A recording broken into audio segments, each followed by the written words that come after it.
Hello everyone, this is Ruchi and welcome back to this channel. Today in this session we are going to continue with exercise 12.1 of chapter 12 surface area and volume. Okay. इस video में हम start करेंगे इस exercise का question number 8 but before this same as मेरा एक humble request कि अगर आपको मेरा पढ़ाने का तरीका समझ में आए तो आप प्लीज़ मेरी इस वीडियो को लाइक कीजिएगा, मेरे चैनल को सब्सक्राइब कीजिएगा और जिनके लिए भी ये वीडियो हेल्पफुल होता है प्लीज़ उनको इस वीडियो को शेयर कर देना.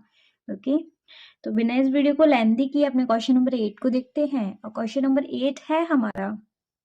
देखिए, from a solid cylinder whose height is 2.4 centimeter and diameter is 1.4 centimeter. मैं एक एक स्टेप क्लियर करती चल रही हूँ. क्लियर? देखो, एक ही लेट सपोज हमारा एक सिलेंडर है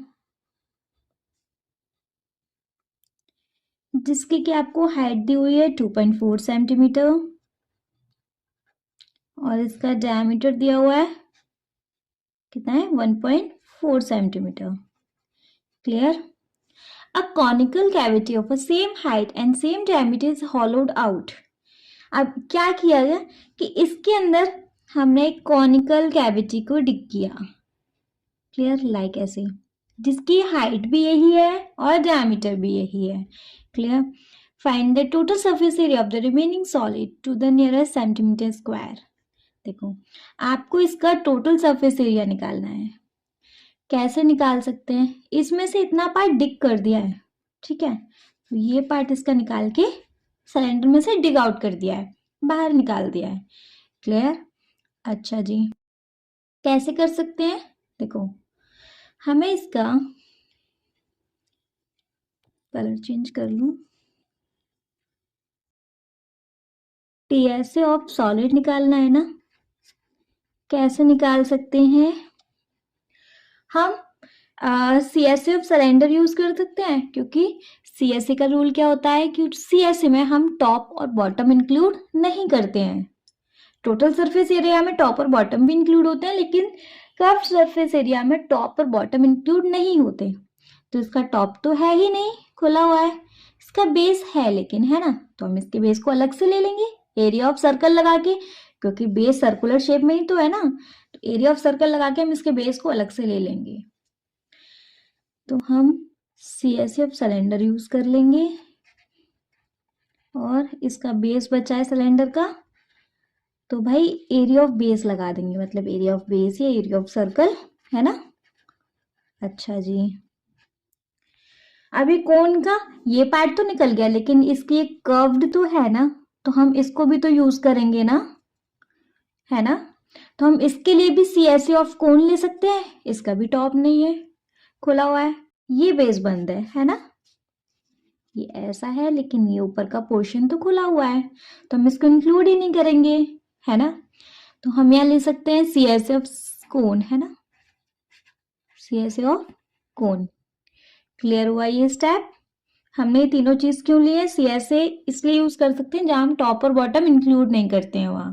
अभी हमें टॉप तो चाहिए ही नहीं था, बॉटम चाहिए था, तो हमने बॉटम के लिए अलग से रूल लगा दिया, एरिया ऑफ बेस. क्लियर?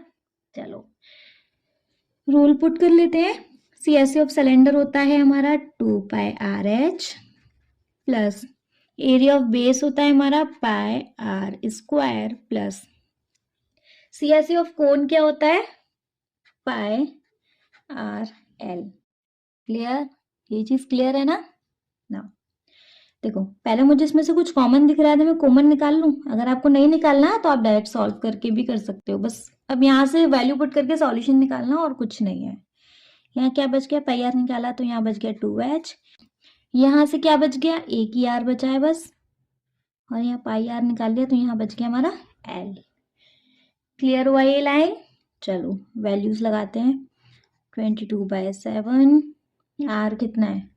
ये डायमीटर 1.4 था तो r हुआ हमारा 0.7. 0.7 r हो गया. 2 इंटू h क्या है हमारी 2.4 प्लस r की जगह 0.7 प्लस, अरे बाप रे, अब l तो है ही नहीं तो l की भी तो जरूरत पड़ेगी ना, तो हम l निकाल लेंगे. स्लैंट हाइट का रूल होता है l is equal to r² plus h². Clear? R क्या है हमारा 0.7, 0.7 स्क्वायर प्लस एच क्या है 2.4। अब मैं इधर कैलकुलेटर यूज कर रही हूँ, बट दैट डजंट मीन कि आप भी कैलकुलेटर यूज करेंगे। मैं सिर्फ यहाँ टाइम सेव करने के लिए कैलकुलेटर यूज करती हूँ। ओके, 0.7 इंटू 0.7 कितना हो गया 0.49 प्लस 2.4 इंटू 2.4 कितना हो गया 5.76, अंडर रूट तो चल ही रहा है। 5.76 0.49 कितना आ गया 6.25 अंडर रूट में। इसका अंडर रूट अगर हम हटाते हैं तो कितना आ गया 2.5 सेंटीमीटर। क्लियर? एल आ गई हमारी 2.5, कैंसिल आउट करेंगे, ये हो गया 0.1 टाइम में, तो 22 का 0.1 से करेंगे तो आएगा हमारा 2.2, 22 जा 24 2 जा होता है 48, तो आ गया 4.8 प्लस 0.7 प्लस 2.5, इन तीनों को प्लस करेंगे तो आएगा हमारा 8 इंटू 2.2, 22.8 का मल्टीप्लाई करेंगे तो आएगा हमारा 17.6 सेंटीमीटर स्क्वायर। क्लियर? लेकिन हमें क्वेश्चन में दिया था कि नियरेस्ट सेंटीमीटर स्क्वायर तक निकालना है, तो आप इसको एक ही डिजिट पे रखो, मतलब डेसिमल में नहीं लेना है इसको।